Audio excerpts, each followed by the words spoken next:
You're a horrible daughter! My mom's voice thundered through the phone, cutting through the quiet of my apartment. I froze, holding my phone tighter. What are you talking about? You know exactly what I'm talking about, she snapped. After all I've done for you, you couldn't even upgrade me to first class for this trip? What kind of child does that to their mother? I took a deep breath, gripping the counter to steady myself. Mom, I paid for your entire trip, I said evenly, trying to keep my voice steady. Flights, the hotel, the tours, everything. Do you even realize how much time and effort went into planning this? She scoffed. And yet you couldn't do this one small thing to make it special? Honestly, Kristen, I don't know what's wrong with you. Your sister would have done it without a second thought. My name is Kristen, and for as long as I can remember, my mom has made me feel like I'm never enough. Growing up, I was the responsible one, the straight A student, the one who landed a stable career in marketing and saved diligently for my future. My sister, Danielle, was the golden child, warm, charming, and effortlessly adored. This trip to Europe wasn't just a vacation for my mom. It was supposed to be my way of saying, "Look, Mom, I care about you." I thought it might bridge the gap between us, prove to her that I wasn't the selfish, ungrateful person she often implied I was. It had taken years of saving every spare penny, skipping vacations, and living frugally. Flights, accommodations in upscale hotels, guided tours, and even tickets to cultural performances she'd always dreamed of attending. It was all planned meticulously. But none of that mattered now. All she could focus on was the fact that her seat wasn't in first class. Mom, I said carefully, forcing calm into my voice, I thought you'd be happy. It's a beautiful itinerary. You'll have an amazing time. Nodding, Coach, I won't, she spat back. Her words stung, but I refused to let her see it. Well, I hope you enjoy the trip anyway, I said, ending the call before I could say something I'd regret.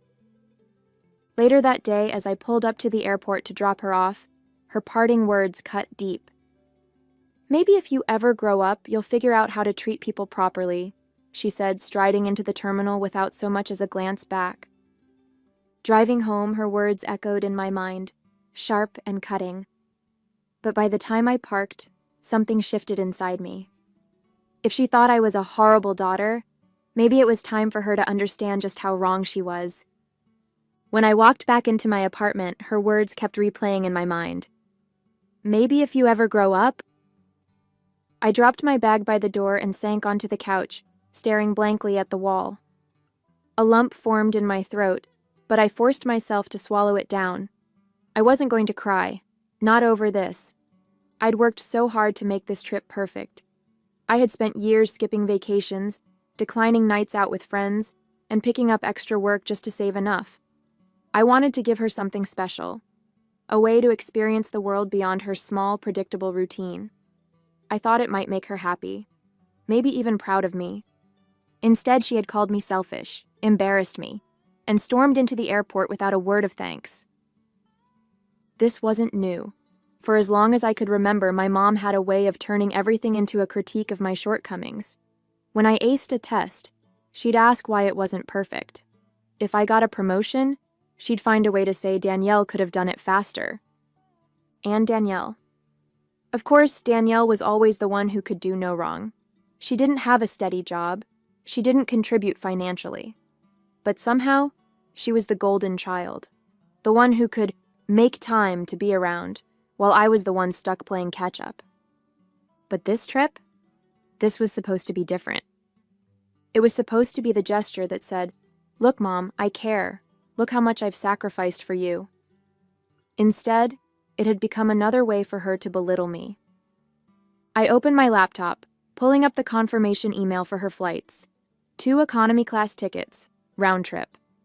Carefully chosen to be as comfortable as possible without breaking the bank. The thought of canceling the whole trip crossed my mind for a moment, but I couldn't. The hotel and tours were non-refundable, and even though she didn't appreciate it, I had put too much effort into planning to let it all go to waste. But then my eyes landed on the return flight. Next to it was a small blue button. Manage booking. Canceling just the return flight wouldn't cost me a dime. It wouldn't affect her vacation at all. She'd still have her dream trip. But when it came time to come home, she'd be on her own. I hesitated, my finger hovering over the mouse. Was this too much? Was it cruel? Her voice echoed in my mind again. You're selfish. Embarrassing. The hesitation disappeared. With a single click, the screen refreshed and a confirmation email landed in my inbox. The return flight was officially canceled. For the first time in years, I felt a flicker of control.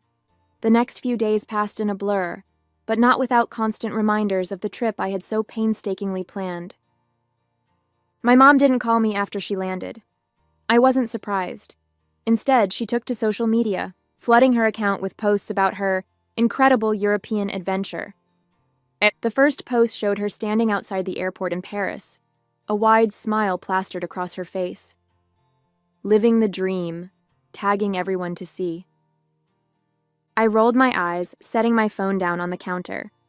She continued to post throughout the trip, pictures of the elegant hotel lobby, the picturesque views of Parisian streets, the gourmet meals she'd clearly made a show of photographing before eating. Her captions oozed gratitude, but I knew better. She didn't tag me again after that first post, but the messages were clear. Each one was dripping with an air of smugness. Part of me wanted to confront her, to call her out for the audacity of publicly crediting me while privately calling me selfish and embarrassing. But I stayed quiet, letting her have her moment. Because I knew her real moment was coming. On the fourth day, she posted a video from a luxury dinner cruise. Truly the trip of a lifetime, she said to the camera, raising a glass of champagne. By this point, I wasn't checking her updates out of curiosity but anticipation. Every photo and post felt like another piece of the puzzle falling into place. She had no idea what was waiting for her. I couldn't help but wonder what she'd think when she realized her return flight was gone. Would she assume it was a mistake? Would she lash out at the airline staff or try to guilt-trip me the moment she found out? Either way, it didn't matter. She'd have to deal with it herself. The night before her scheduled return, I got a text from my sister, Danielle. Mom's been texting me nonstop about how amazing the trip is, she wrote. She said you helped her with it. I stared at the message, debating whether to respond. Danielle had no idea about the canceled flight, or the years of frustration and hurt that had led to it. To her, everything looked perfect. Glad she's enjoying herself, I finally typed back. It wasn't a lie. I was glad she was enjoying the trip, but what I was really looking forward to was the reckoning waiting for her at the airport. For once, she was going to feel the weight of her entitlement. And maybe, just maybe, she'd realize how much her words and actions had cost her. The day of her return flight finally arrived. I had been carrying an odd mix of nerves and anticipation all morning, knowing this was the moment everything would unravel. Around noon, my phone buzzed. Her name lit up the screen, and I took a deep breath before answering. Hi, Mom. Kristen, she hissed, her voice sharp and panicked. Why is my flight canceled? I almost smiled at how quickly she got to the point. What do you mean? I asked, feigning confusion. You know exactly what I mean, she snapped. I just tried to check in, and the airline said my ticket has been canceled. What's going on? Oh, that, I said, keeping my tone casual. Yeah, I canceled it. Her sharp intake of breath was almost satisfying. You canceled it? Why would you do that? Because, Mom, I began, keeping my voice calm and measured. I wanted you to understand what it feels like to be left hanging. After all, you were pretty clear about how you feel about me as a daughter. What are you talking about? She demanded, though her voice had softened slightly. You called me a horrible daughter, I reminded her. After everything I did for you, after I spent years saving for this trip and planning every detail to make it special for you, and instead of saying thank you, you insulted me. There was a long pause on her end. Then she sighed, exasperated. Kristen, you're overreacting. You know I didn't mean it like that. You didn't mean it? I repeated, my voice firmer now. You said it. And you've said things like that my entire life. I've always bent over backward to make you happy, and all you ever do is criticize me. So no, Mom, I'm not overreacting. I'm done. Done? She echoed, her voice rising again. What does that even mean? You're just going to leave me stranded here? You're not stranded, I said matter-of-factly. You have options. You can book another flight. Or maybe Danielle can help you. Either way, this isn't my problem anymore. Her tone shifted quickly from anger to desperation. Kristen, please, I don't have the money for another ticket. I can't believe you do this to me. I'm your mother. I let her words hang in the air for a moment before responding. Figure it out, Mom. You've always told me to grow up and take responsibility for myself. Now it's your turn. Before she could say anything else, I ended the call and set the phone down. My heart was pounding, but there was a quiet satisfaction brewing underneath the nerves. I wasn't bending to her will anymore. The phone calls and messages started pouring in not long after our conversation ended. Kristen, you can't just leave me here like this, one voicemail screamed. Do you know how humiliating this is? I'm at the airport trying to explain to the staff why my flight doesn't exist, and they're looking at me like I'm crazy. Another one whined. The texts weren't much better. How could you do this to me? What would people think if they knew you abandoned your own mother in Europe? I stared at my phone, unmoved.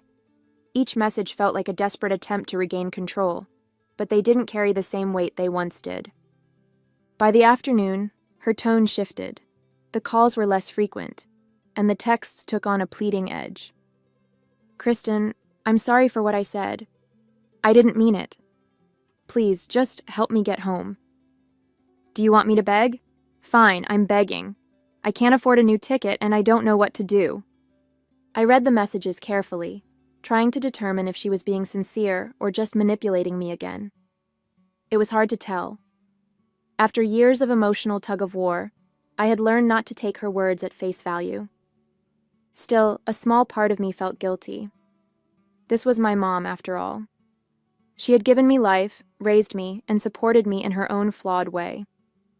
Did she deserve this? But then I remembered her parting words at the airport. Maybe if you ever grow up, you'll figure out how to treat people properly. The guilt faded. By evening, the desperation in her messages reached its peak. Kristen, I'm sleeping on a bench at the airport. I have no way to get home and I can't stay here. Please, I'm begging you. For a brief moment, I almost picked up the phone, but then I reminded myself why I had done this. This wasn't just about the trip or the canceled flight. It was about the years of dismissal, the constant criticism, the way she made me feel small no matter how much I gave. If I let her off the hook now, nothing would change. Instead, I texted Danielle. Mom's having trouble getting home. If you want to help her, feel free. I'm done. Danielle called me immediately, sounding half annoyed, half concerned. Kristen, what's going on? Mom says you canceled her ticket? I did, I replied calmly. She called me a horrible daughter and treated me like garbage after I paid for this whole trip. I'm done bending over backward for her, Danielle. She can figure this out herself. Danielle sighed. I get it, but don't you think this is a bit much? No, I said firmly. This is exactly enough. The next morning, the texts stopped, and my phone was unusually quiet. For a moment, I wondered if she had managed to figure something out. Maybe Danielle had swooped in to save the day, or maybe my mom had found another way home. Either way, I wasn't going to be the one to check in on her. But then, just before lunch, my phone buzzed again. Kristen, she wrote, I don't know what else to say. I know I've hurt you and I know I've been unfair. I just want to come home. Please. It was the most genuine message I had received from her in years. I sat there staring at the screen, torn between relief and skepticism. Was this an actual apology? Or was it just another tactic to manipulate me? After all, she had said similar things before, only to fall back into old habits once the situation passed. But then I thought about the years of frustration I had carried, the endless attempts to prove myself to someone who never seemed to care. This wasn't just about the canceled ticket. It was about showing her that I wasn't going to let her walk all over me anymore. I took a deep breath and typed out my reply. Mom, I'll book you a flight home, but this is the last time I'm doing something like this for you. If you can't start treating me with respect, don't expect me to keep bending over backward for you. Her response came quickly. Thank you, I'll do better, I promise. I wasn't sure if I believed her, but I booked the ticket anyway. It wasn't about trusting her, it was about giving myself closure. I wasn't doing this for her anymore. I was doing it for me, to end this chapter on my terms. When I sent her the flight details, her gratitude was immediate. Thank you so much, Kristen. I mean it this time. I couldn't help but feel a twinge of satisfaction. For once, I had stood my ground and set the boundaries I should have set years ago. As her return flight approached, I felt a strange sense of calm. No matter what happened next, I knew I had finally taken control of my relationship with her.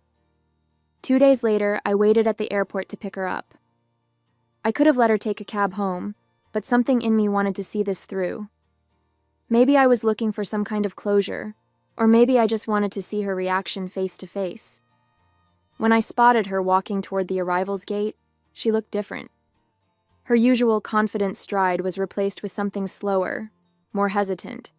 She clutched her carry-on bag tightly, her expression a mix of exhaustion and...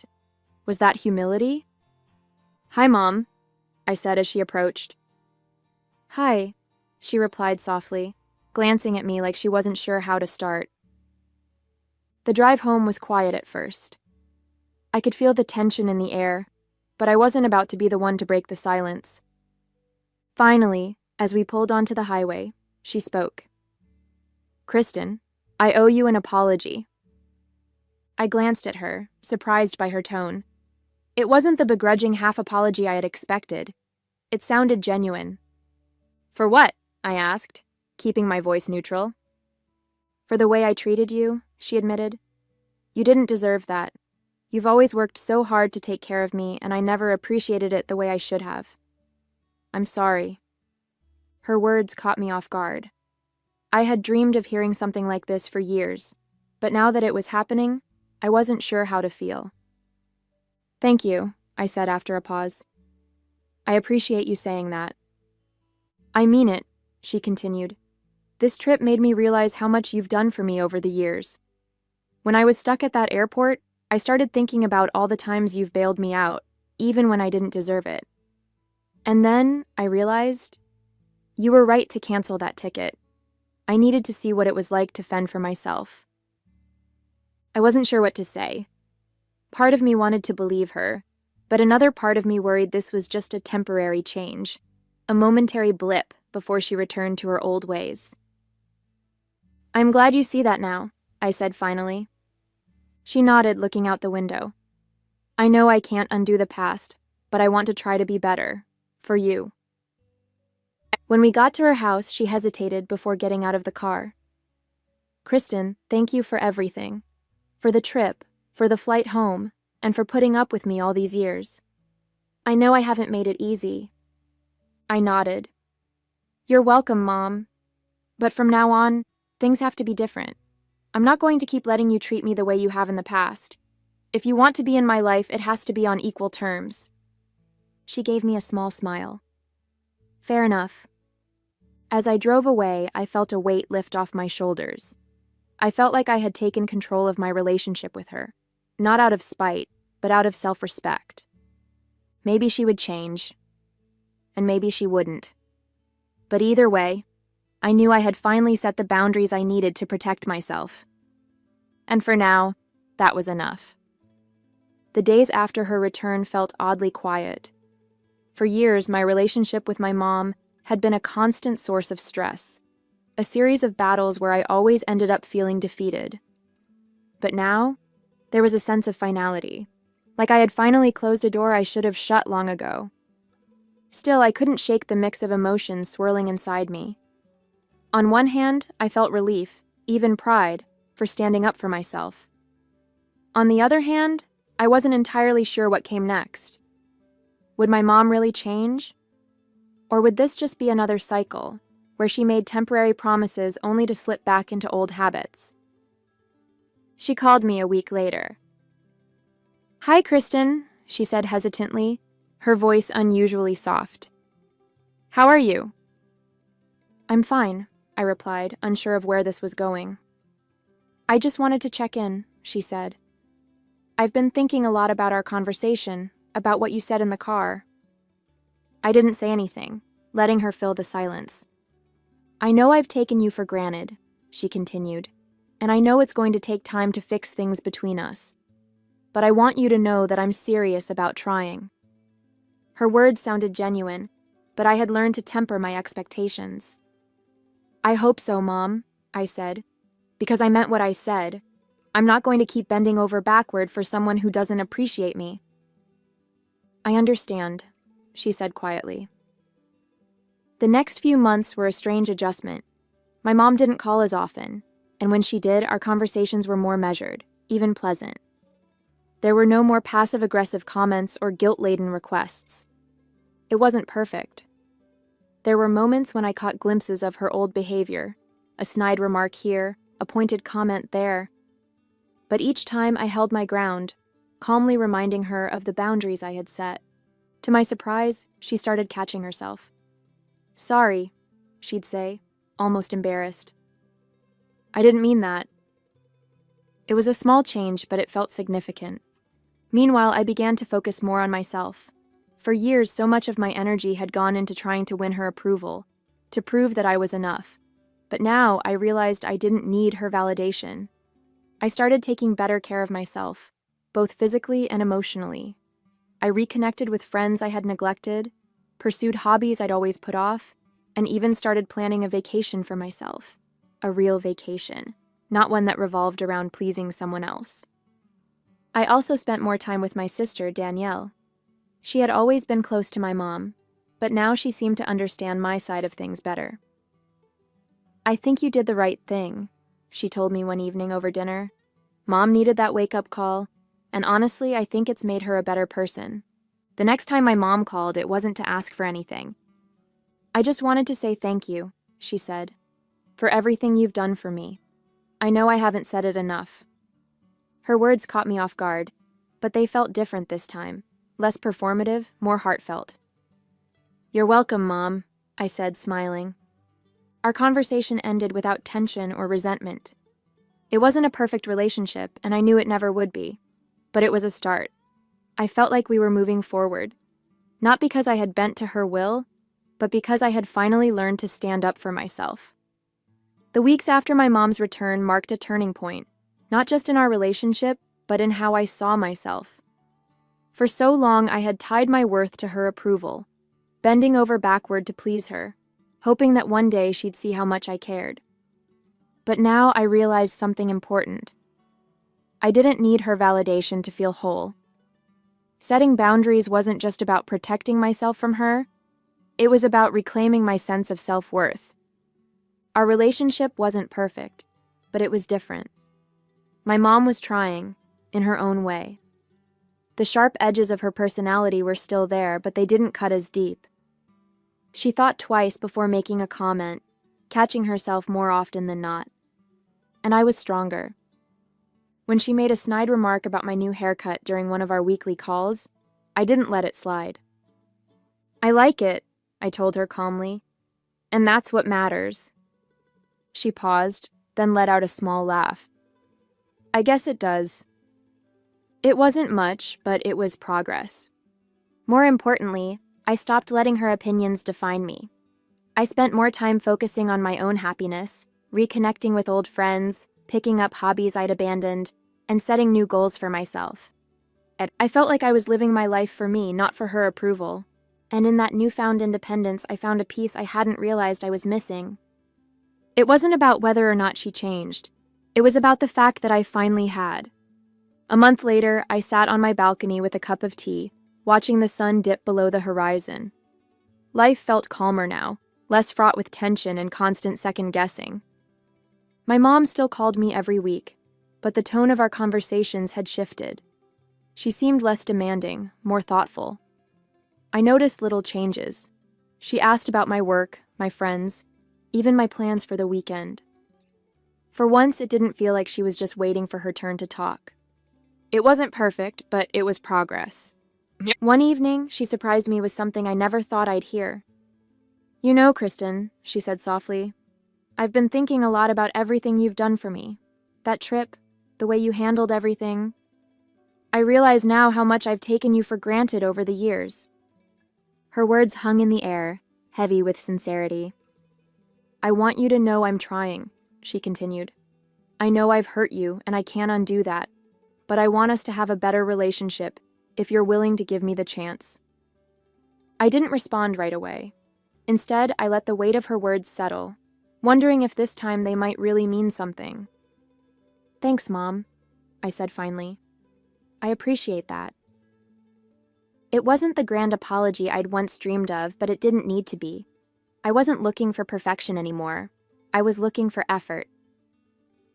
As I hung up the phone, I realized that while she might never change completely, I had. And that was enough. I didn't need her approval to feel worthy anymore. I had found it in myself.